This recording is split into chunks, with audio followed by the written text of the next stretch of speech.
पीडित महिलेनं आरडाओरडा केला असता तर बलात्कार झाला नसता असं वक्तव्य गृहराज्यमंत्री योगेश कदम यांनी केलं होतं। त्यांच्या या विधानाचा सर्व स्तरातून निषेध केला जातोय। असं असंवेदनशील बोलणारे गृहराज्यमंत्री म्हणजे सरकारी मूर्खपणा आहे। त्यांचा त्वरित राजीनामा घ्यावा अशी मागणी करण्यात आली आहे। लाडक्या बहिणीला 1500 रुपये देण्यापेक्षा त्यांना सुरक्षा द्या। पुण्यातील घटनेवरून शिवसेना युबीटीचे आमदार कैलास पाटील यांनी सरकारवर निशाणा साधलाय। महाराष्ट्रात वारंवार अशा घटना घडणं हे गृहमंत्र्यांचं अपयश आहे असा हल्लाबोल त्यांनी केला। सरपंच संतोष देशमुख हत्या प्रकरणासह इतर 2 गुन्ह्यांचे दोषारोपपत्र सीआयडी कडून बीडच्या मकोका न्यायालयामध्ये दाखल करण्यात आले। हे दोषारोपपत्र 1000 पानांचं आहे। विशेष तपास पथकानं 8 जणांविरुद्ध आरोपपत्र सादर केलं।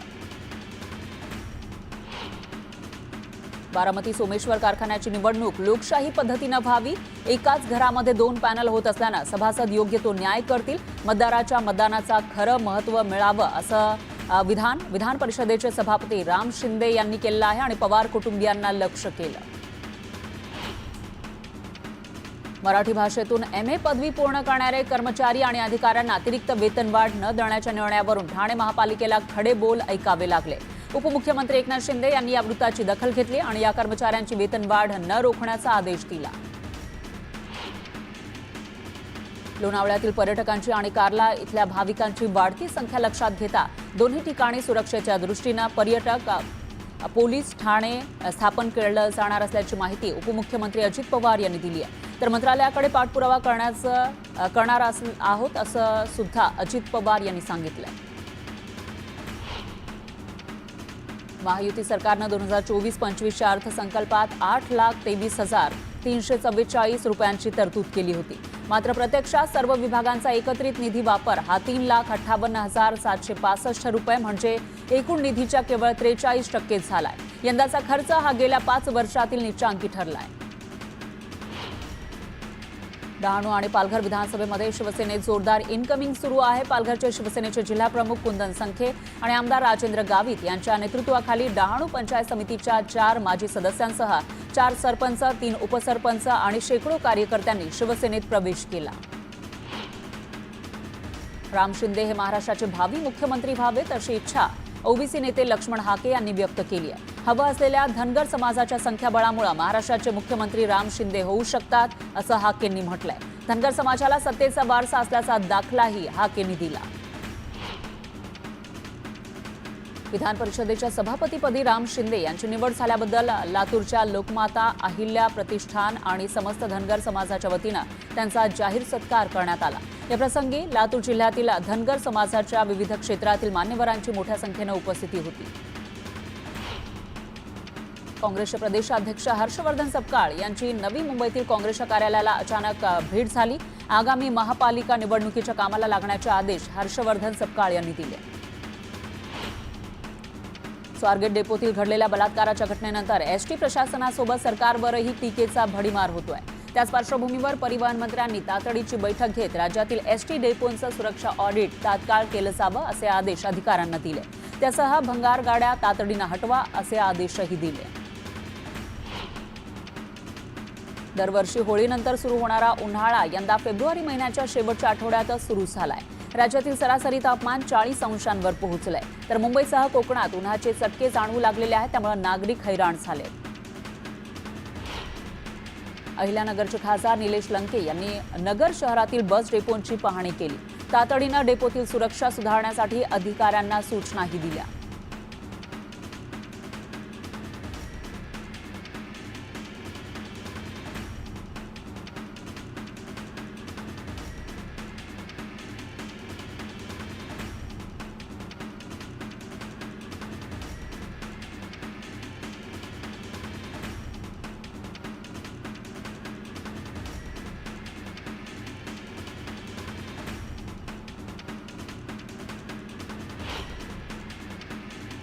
न्यूज 18 लोकमतच्या बातमीनंतर आता अमेरिकेमध्ये अपघातात मृत्यूच्या दारात असलेल्या नीलम शिंदे यांच्या पालकांना व्हिसा लवकर मिळण्याचा मार्ग मोकळा झालाय।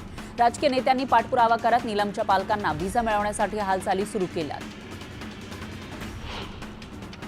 श्री साईबाबा संस्थानला केंद्रीय गृह मंत्रालयानं परकीय चलनातील दान स्वीकारण्याची परवानगी दिली आहे। यामुळे 2021 पासून बंद असलेली सुविधा पुन्हा सुरू झाली आहे. याशिवाय संस्थान तिजोरीत पडून असलेले परकीय चलनही संस्थानला व्यवहारात आणता येणार आहे.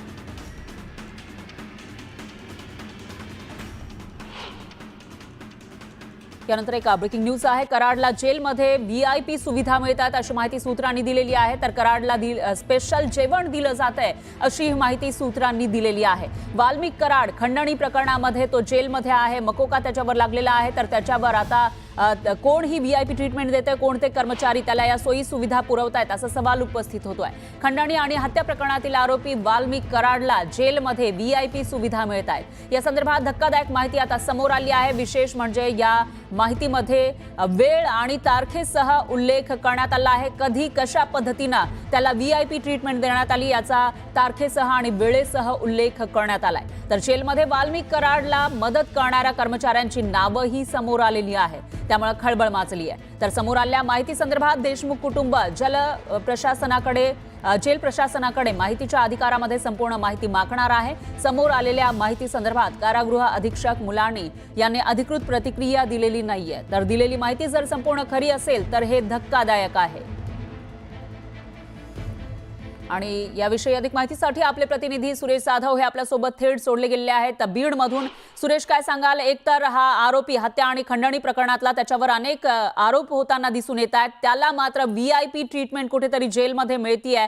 नेमकं कोण ही व्हीआयपी ट्रीटमेंट देत आहे आणि कशा पद्धतीने व्हीआयपी ट्रीटमेंट त्याला दिली जाते? देशमुख कुटुंबाकडे एक जे पत्र आलं त्या पत्राच्या माध्यमातून हे सगळे धक्कादायक माहिती समोर आली. या संदर्भात देशमुख कुटुंबानं तक्रार देखील केलेली आहे.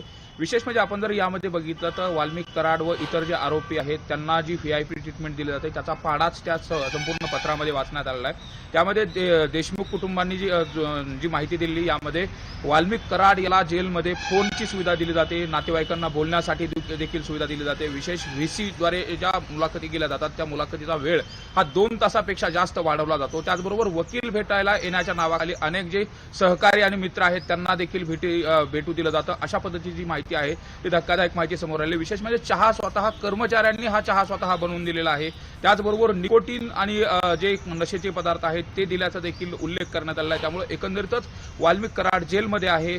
कालच जवळपास 1,500 पानाचं चार्जशीट आहे ते मान्य न्यायालयाच्या समोर दाखल करण्यात आलं आहे. आणि न्यायालयीन कोठडीमध्ये असताना जेलमध्ये असताना अशा पद्धतीने जर सुविधा दिल्या जात असतील तर हे अत्यंत धक्कादायक आहे. त्याचबरोबर देशमुख कुटुंबाने जो आरोप केलेला आहे ते आतमधून जो फोन लावून दिला जातो त्यामुळे बाहेरचे जे काही पुरावे आहेत ते नष्ट केले जाऊ शकतात किंवा जे साक्षीदार आहेत त्यांच्यावरती दबाव आणला जाऊ शकतो. अशा पद्धतीने देखील प्रतिक्रिया दिली. त्यामुळे एकंदरीतच हे जर अशा पद्धतीने होत असेल तर हे अत्यंत धक्कादायक आहे. या संदर्भात जे कारागृह अधीक्षक आहेत मुलानी यांच्याशी संपर्क साधण्याचा प्रयत्न केला मात्र त्यांनी फोन कॉल देखील घेतला नाही. या अगोदर त्यांना या संदर्भात विचारणा केली असता कुठलंही आम्ही माध्यमांना बोलणार नाही अशा पद्धतीची त्यांनी प्रतिक्रिया दिली होती. मात्र ज्या पद्धतीने वाल्मिक कराड यांना हॉस्पिटलमध्ये व्हीआयपी ट्रीटमेंट दिली गेली त्याचबरोबर सीआयडीमध्ये देखील व्हीआयपी ट्रीटमेंट दिली गेली असा आरोप केला. आणि त्यानंतर आता जिल्हा मध्यवर्ती कारागृहामध्ये इतर बंदींना ज्या पद्धतीने ट्रीट केलं जातं तशा पद्धतीने ट्रीटमेंट न देता व्हीआयपी ट्रीटमेंट दिली जाते. हवं त्यावेळेस चहा जेवण देखील दिलं जातं, विशेष जेवण देखील दिलं जातं. या सगळ्या ज्या काही गोष्टी आहेत ह्या अत्यंत धक्कादायक आहेत. विशेष एक महत्त्वाची गोष्ट आहे की वाल्मिक कराड यांना नाशिक किंवा संभाजीनगरच्या जेलमध्ये ठेवणं अपेक्षित होतं मात्र तो देखील नियम डावलून वाल्मिक कराड यांना बीडच्या जेलमध्ये का ठेवण्यात आलं असे देखील अनेक सवाल उपस्थित होतात. यावर आता जेल प्रशासन काय क्लेरिफिकेशन देणार, काय स्पष्टीकरण देणार हे देखील पाहणं महत्त्वाचं असेल. निश्चितच सुरेश, एकूणच असं म्हणता येईल की ज्याच्यावर एका सरपंचाला निर्घृणपणे मारण्याचा, त्याची हत्या केल्याचा आरोप आहे त्या व्यक्तीला अशा पद्धतीनं जी ट्रीटमेंट दिली जाते त्याची वेळ काळ सुद्धा आलेला आहे समोर. त्यामुळे आता जेल प्रशासन काय याच्यावर सफाई देणार, स्पष्टीकरण देणार ते बघावं लागेल. धन्यवाद तुम्ही दिलेल्या या सविस्तर माहितीसाठी. एमपी स्थानकामध्ये फलाट क्रमांक 12 आणि 13च्या विस्तारीकरणासंदर्भात काम पूर्ण करण्यासाठी 2 दिवस ब्लॉकची घोषणा करण्यात आली आहे. यासाठी शुक्रवारी आणि शनिवारी 5 तासांचा तर शनिवारी आणि रविवारी रात्री 10 तासांचा ब्लॉक घेतला जाणार आहे. मध्य रेल्वेच्या तब्बल 59 लोकल रद्द होतील आणि 3 मेल एक्सप्रेस गाड्याही रद्द असतील. पिंपरी पुणे महानगर परिवहन महामंडळाची 2023-24ची संचलन तूट ही 766 कोटींवर केली आहे. या आर्थिक वर्षामध्ये मार्गावर धावणाऱ्या ज्या बसगाड्या आहेत त्याच्यामध्ये स्वमालकीपेक्षा ठेकेदारांच्या बसची संख्या जास्त आहे. यामुळे पीएमपीला कोट्यावधी रुपयांचा अतिरिक्त भार सोसावा लागतोय. तसं लेखापरीक्षण अहवालातून समोर आलंय. मध्य रेल्वेच्या प्रमुख मार्गावर होळीसाठी 48 अतिरिक्त विशेष ट्रेन चालवल्या जाणार आहेत. या विशेष ट्रेनचं आरक्षण 1 मार्चपासून सुरू होईल. मुलाची बनावट चकमकीमध्ये हत्या करण्यात आली. या अक्षय शिंदेंच्या पालकांनी केलेल्या आरोपात तथ्य असल्याचा निष्कर्ष काढणाऱ्या दंडाधिकाऱ्यांच्या अहवालाला स्थगिती देण्यात आली आहे. आमच्या समोर प्रकरण प्रलंबित असताना सत्र न्यायालय असा आदेश कसा काय देऊ शकतं असा सवाल करत खंडपीठानं सेशन कोर्टावर ताशेरे ओढले. महिलेच्या गालाला किंवा शरीराला जबरदस्तीनं हात लावून तिचा विनयभंग करणाऱ्या एका 65 वर्षीय व्यक्तीला गिरगाव दंडाधिकारी न्यायालयानं 1 वर्ष कारावासाची शिक्षा सुनावली आहे. सहली दरम्यान झालेल्या विद्यार्थ्यांच्या मृत्यू प्रकरणाची सखोल चौकशी व्हावी म्हणून नवी मुंबई पालिकेनं त्रिसदस्यीय समिती स्थापन केली आहे. उपायुक्त भागवत डोईफोडे, शरद पवार आणि अतिरिक्त आयुक्त राहुल गेटे या समितीमध्ये असतील. वैजापूर तालुक्यातील निमगावच्या कल्पतरू कनिष्ठ महाविद्यालयातील 12वीच्या परीक्षा केंद्रावर अक्षरशः कॉप्यांचा पाऊस पडला. या प्रकरणी 17 पर्यवेक्षकांवर गुन्हा दाखल करण्यात आला. धाराशिव जिल्ह्यामध्ये उन्हाचा पारा झपाट्यानं वाढतोय. दुपारी उष्णता अधिक वाढल्यानं तुळजाभवानी मंदिर संस्थेनं दर्शनासाठी येणाऱ्या भाविकांसाठी सवलतीचा आधार दिला. मंदिरासमोर हिरव्या मॅट बांधण्यात आल्या, त्यामुळे भक्तांना काही अंशी दिलासा मिळाला. अक्कलकोट तालुक्यातील 21 शिक्षकांच्या नियमबाह्य बदल्या करणाऱ्या प्रभारी गटविकास अधिकाऱ्यांवर कारवाई करण्याची मागणी करण्यात आली आहे. आठवले गटाकडून मुख्याधिकाऱ्यांना याबाबत पत्र देत निवेदन देण्यात आलंय, तर न्याय न मिळाल्यास आंदोलनाचा इशाराही त्यांनी दिला. केडगावातील श्रीमंत सद्गुरू शंकर शेठ महाराज मठाच्या वतीनं मठाधिपतींच्या नेतृत्वाखाली श्रीदत्त महायाग करण्यासाठी वापरल्या जाणाऱ्या जास्तीत जास्त अग्निकुंडाचा विक्रम करण्यात आलाय. यावेळी 1313 अग्निकुंड प्रज्वलित करण्यात आले. याची नोंद इंडिया बुक ऑफ रेकॉर्डमध्ये झाली आहे. जव्हारमधील पालघरमध्ये तालुकास्तरीय जनता दरबारला नागरिकांनी उत्स्फूर्त प्रतिसाद दिला. पालघरचे खासदार डॉक्टर हेमंत सावरा यांच्या अध्यक्षतेत आणि विक्रमगडचे आमदार हरिश्चंद्र भोये आणि प्रत्येक खात्याचे प्रशासकीय अधिकाऱ्यांनी नागरिकांच्या समस्या यावेळी जाणून घेतल्या. लवकरात लवकर त्याचं निवारण करण्याचं आश्वासन दिलं. प्रधानमंत्री सूर्यघर मोफत वीज योजनेच्या लाभार्थ्यांची संख्या 1.25 लाखापेक्षा जास्त करण्याचे आणि एकूण वीज निर्मिती क्षमता 500 मेगावॅट करण्याचे उद्दिष्ट 82 दिवसामध्ये पूर्ण केलं जाणार आहे. तर राज्य सरकारच्या पहिल्या 100 दिवसात हे उद्दिष्ट पूर्ण करण्यात आल्याचा दावा महावितरणनं केला आहे. संभाजीनगरच्या सिल्लोड शहर आणि ग्रामीण भागामध्ये देण्यात आलेल्या 406 जन्म मृत्यू प्रमाणपत्राची कागदपत्र तपासण्यासाठी संबंधित प्रमाणपत्रधारकाच्या घरी जाऊन सखोल चौकशी करण्याचे आदेश उपविभागीय अधिकारी लतीफ पठाण यांनी दिले. घरोघरी जाऊन ही कागदपत्र तपासली जाणार आहे. नागपूर जिल्हा परिषदेच्या प्राथमिक शिक्षणाधिकाऱ्यांच्या रिकाम्या खुर्चीला राष्ट्रवादीनं हार घालून आंदोलन केलं. शाळांची फी वाढ, पुस्तक खरेदी, गणवेश खरेदी सक्तीविरोधात राष्ट्रवादीकडून आंदोलन करण्यात आलं.